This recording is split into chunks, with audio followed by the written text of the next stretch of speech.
Teenage Mutant Ninja Turtles Saturday Morning Adventures continued, issue number 14 from IDW. This is part 3 of the Ogglympics and the final issue for that arc. So for anyone who's hasn't been reading the series or watching my videos, Oog, one of the villains from the old cartoon series, think of him kind of like the Turtles version of Q from Star Trek. He has kidnapped the Turtles, and he's basically forced them to play this game where they're going to have to go through 3 rounds. And if they win, Oog will give up his powers and not bother them again. But if they lose, then Oog will wipe them from existence. And in the first issue of this arc, they fought like this weird monster alien dragon thing and won. In the second issue, they fought other versions of themselves.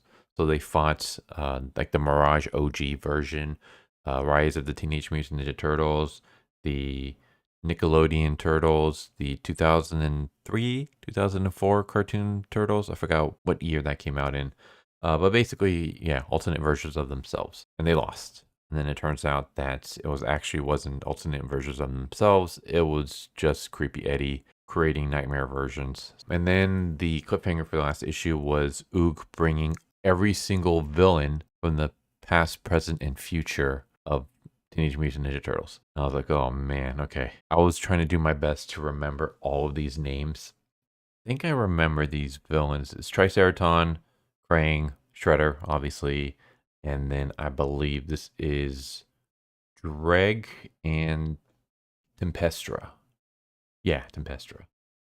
And there's just more show up. Like we got Screw Loose, we got Wingnuts, we got Chrome Dome. You can barely see Baxter Stockman on the top of this image. And basically, yeah, they all band together to fight off the Ninja Turtles. And it was, I won't lie, it was kind of crazy just to see a lot of these old Turtles enemies show up, because there's been like a lot of them that I don't even really remember much of anymore. Like right here, Scumbug. Scumbug, I haven't seen him or seen a mention of him in a long time. And of course, we got Slash, who has always been one of my favorites. Screw Loose attacking Donatello and getting his butt kicked. Wingnut is attacking Mikey, losing. Chrome Dome, Baxter Stockman. Alpha 1. This was Alpha 1. Yeah, Alpha 1. And then, what were these guys' names? Toka and Razar. Yeah, they were from the live-action movie, the sequel, with Vanilla Ice. And then we have Ground Chuck and Dirtbag. God, these are just like bringing back a lot of memories. This character, I think, is an original. This is the Rat Queen. So the Rat King is he's from the OG cartoons. He's also from the OG comics. He was in Volume 1. He's always been like a really fascinating character. And this is the Rat Queen, who I think was created just for this, because I don't remember her. Yeah, I don't remember her in the cartoons. Rat King was in the cartoons. Rat Queen, no. No, she was in the cartoons. Can't remember her in any other iterations of Teenage Mutant Ninja Turtles media. I think she is, maybe when Oog said past, present, and future, maybe future means like opponents that haven't shown up. So she's going to be one of the opponents that shows up in like the next issue or something. And, or at least in some future issue of this series. Because, yeah, I don't recall her. But, yeah, basically it's just the Turtles fighting all of their old opponents. Like Leatherhead shows up at one point, Tiger Claw, and eventually it gets to a point where they keep getting in each other's way. So all the villains start fighting each other, of course, because how else are the Turtles going to win? Like there's no way they're going to be able to win if they have to take on all of their villains at the same time. Like that's just an impossible feat, even for our buddies there. So yeah, all the turtle enemies start fighting each other, and the turtles just kind of watch. And then I love this. Like they're just like watching all this, and all of a sudden Shredder just does like a diving Kamen Rider kick from off screen and just just kicks the crap out of Leo. And that's when Drag also shows up and starts trying to help him. I'm gonna stop it here. I don't want to spoil everything. I will say though that I do feel like the ending is kind of a cop out. Did I spoil the ending?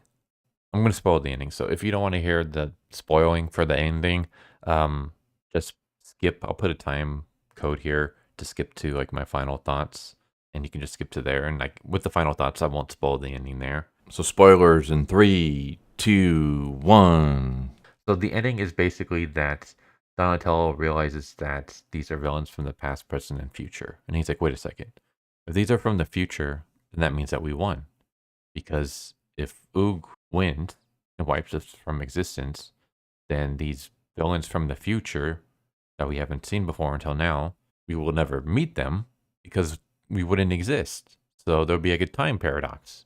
The only way that we could have future villains is if we win and then eventually meet those future villains. And then it was like, wait, time out. And then he like pauses. And then he breaks the fourth wall by going to the IDW offices and talking to the people who make this comic book series.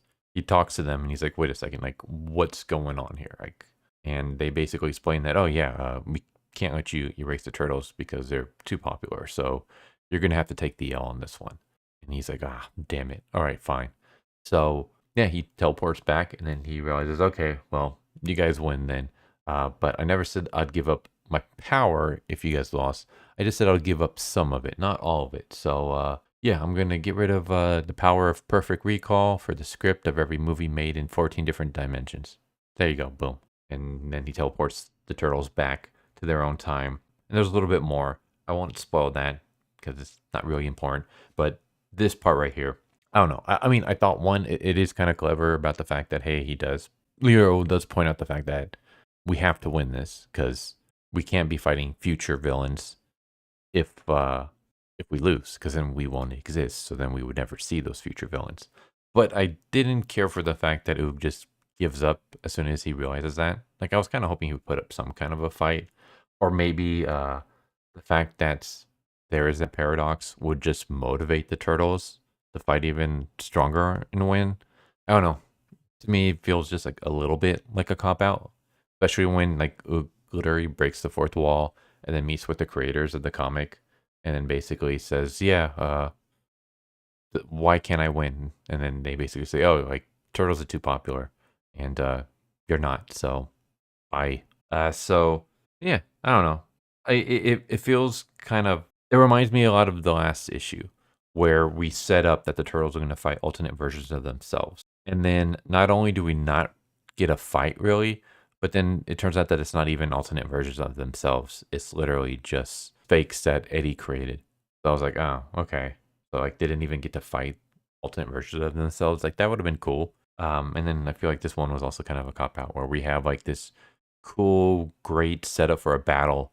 And we get a little bit where the turtles are battling like all their villains. And then turns out, nope, we're just gonna pull this. This feels very Deus Ex Machina. Final thoughts is that it had some promise. I mean, I enjoyed it for the most part. I love seeing a lot of these old villains that I haven't seen in a long time. It also kind of gave me like an excuse to play like a little game with myself to see if I can remember their names without having to like try to track them down. Especially since the comic doesn't point out who these are. Like in the cast of characters for this issue, it just mentions the turtles and Oog and nobody else. And a lot of these characters aren't named in the issue itself. So it was just kind of one of those where I was like, all right, Pirate, can you remember what their names are off the top of your head? I think it did a pretty decent job. So that was kind of cool. Story itself was, I don't know, it was kind of like a big setup. And then it didn't really have a great payoff, which I felt like the last issue kind of did as well.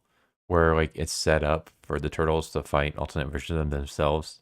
And then they didn't really. Like there was a little bit of fighting, but it was mostly just talking and then one sucker punch. And here, like I won't spoil it, for anyone who just skipped to the final thoughts. But here the way the turtles quote unquote win was kind of weak and felt very, very Deus Ex Machina. So yeah, that was kind of a bummer. So yeah, I don't know. I guess just a little bit disappointed in how I felt the victory came about. But yeah, other than that, it's still entertaining. I still enjoyed it for the most part. So yeah, looking forward to next one. I guess the next one we're gonna be fighting the Rat Queen. That's kind of what it looks like based off of the cover art for the next issue. But I guess we'll see. Yeah, there you go. There's Teenage Mutant Ninja Turtles Saturday Morning Adventures Continued, issue number 14.